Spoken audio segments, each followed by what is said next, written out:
আসসালামু আলাইকুম, সবাই কেমন আছো? আশা করি যে যেখানে আছো ভালো আছো, সুস্থ আছো। আল্লাহর অশেষ রহমতে আলহামদুলিল্লাহ আমিও ভালো আছি। আজকে আমি আবারও চলে আসছি আরও একটি নতুন রেসিপি নিয়ে আপনাদের মাঝে শেয়ার করার জন্য। আজকের রেসিপিটি হচ্ছে একেবারে অন্যরকম একটা রেসিপি।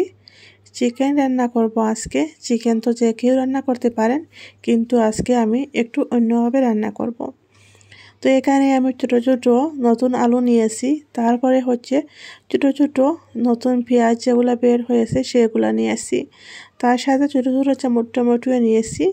তো সব কিছু একই সাইজের নিয়েছি আর আস্ত আস্ত নিয়েছি, তার সাথে একটা রসুনও নিয়েছি। এখন হচ্ছে এই সব কিছু উপকরণ আমি চিকেনে দিয়ে আস্তে আস্তে দিব, কাটবো না, এভাবে দিয়ে চিকেনটা রান্না করব।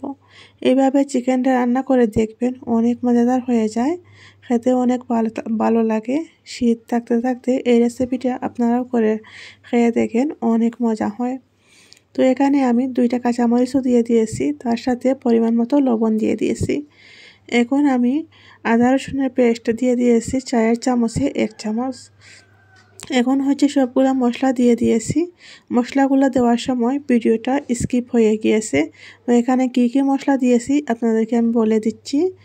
এখানে হলুদের পাউডার, তারপরে হচ্ছে মরিচের পাউডার, তারপরে ধনিয়া পাউডার আর হালকা গরম মশলা দিয়েছি।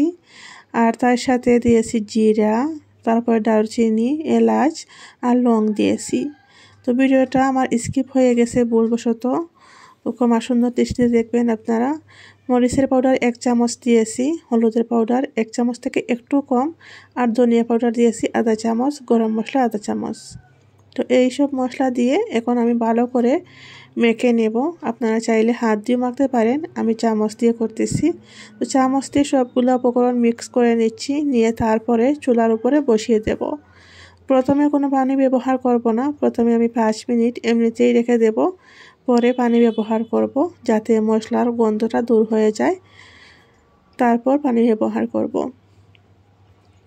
তো এখন আমি এগুলো চুলার উপরে বসিয়ে দিয়েছি, ঢাকনা দিয়ে ঢেকে রেখে দেব। 5 মিনিট পর চলে আসছি, আর এই যে দেখতেই পারতেছেন অনেকটাই পানি বের হয়েছে। যেহেতু চিকেনটা ফ্রিজে ছিল, তার সাথে আলু, পেঁয়াজ, টমেটো দিয়েছি, সেই কারণে একটু পানি বের হয়েছে।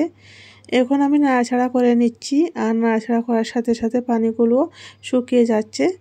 এখন হচ্ছে আমি এগুলো সব কিছু সিদ্ধ হওয়ার জন্য পরিমাণ মতো পানি দিয়ে দেব। আলু, টমেটো, তারপরে পেঁয়াজ এইভাবে আস্ত দেওয়ার কারণে লাস্টে যখন এগুলো সিদ্ধ হয় তখন চামচ দিয়ে একটু ভেঙে দিলে গ্রেভিটা অনেক ঘন হয় আর খেতে অনেক মজা লাগে, বিয়ে বাড়ির মতো লাগে চিকেনটা। এখন আমি পরিমাণ মতো পানি দিয়ে দিয়েছি, আর এই পানি দিয়ে 5 থেকে 7 মিনিট পর্যন্ত আবারও এইভাবে আমি কুক করব, মিডিয়াম রেখেই করব। পরে আবারও চলে আসছি 7 মিনিট পর। এখন আমি এগুলো আবারও ভালো করে নাড়াচাড়া করে নিচ্ছি, নিয়ে এখন আরও 10 মিনিট মিডিয়াম রাখে আমি এটা জাল করব। আমি সবসময় গ্যাসের ফ্লেমটা মিডিয়াম রাখছি, কারণ হচ্ছে এগুলো ভালো করে সিদ্ধ হয় যাতে, আর মশলাগুলো ভালো করে যাতে চিকেনের ভিতরে ঢুকে, খেতে অনেক মজা লাগবে। আর গ্যাসের ফ্লেমটা হাই করে রাখলে কি হয়, তাড়াতাড়ি পানি শুকিয়ে যায় আর সবজিগুলা বা চিকেন সিদ্ধ হবে না, সেই কারণে গ্যাসের ফ্লেমটা আমি মিডিয়াম করে রাখছি।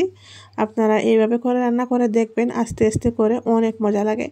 যে কোনো কাজ, যে কোনো রান্না বান্না আস্তে আস্তে করে সুন্দর করে করলে অনেক মজা হয় খেতে, আর তাড়াহুড়া করে করলে কিন্তু বেশি স্বাদ পাওয়া যায় না।